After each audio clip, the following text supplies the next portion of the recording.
It's a common respiratory virus, and almost all children will be infected by their second birthday. This is according to the CDC. Yeah, for infants and small children, though, it can be extremely dangerous. And the season for it is right now.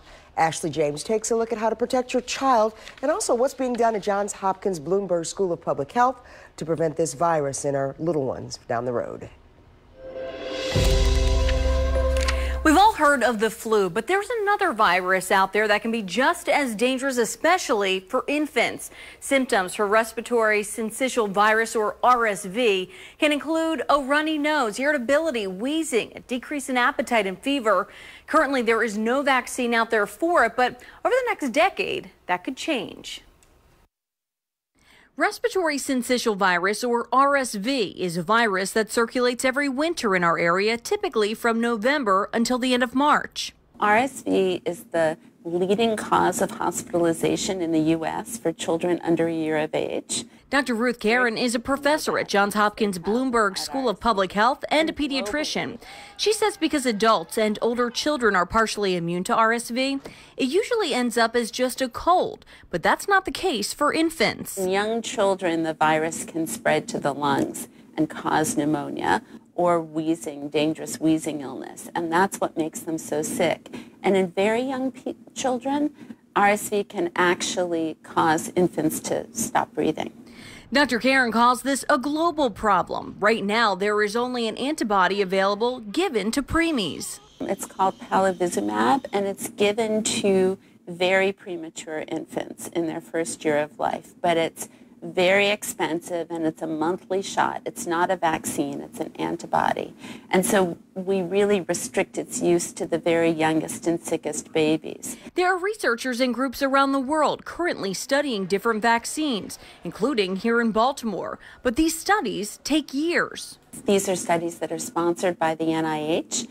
And they're studies of vaccines that they're weakened viruses, weakened RSVs. Finding families to participate in these studies can often be challenging.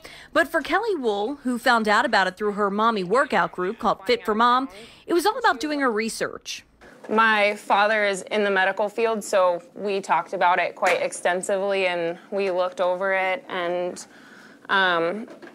it eased my mind to see that it's already been studied for quite some time, and then just kind of moving down in age and younger little babies. Kelly's 8-month-old son Silas is currently enrolled in the study and says so far it's been easy. It was really convenient because they, aside from when we had to go and get either the vaccine or the placebo, everything else has been at our house. And it only takes, each visit takes about 15 minutes. And the best part, Kelly knows Silas is helping children in the future.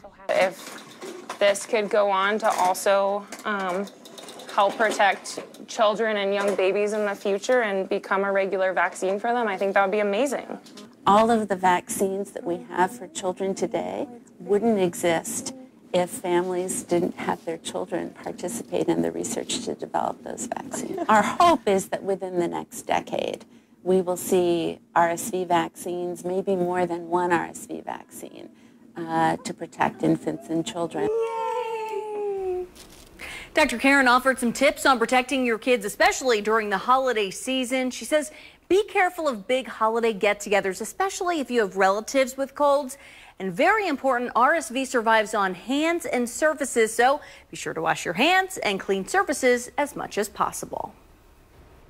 Now, through stories like that, we're committed to working for the future. From busing issues to people making changes in our schools, we want to hear from you. So email us your stories at storyideas@WMAR.com.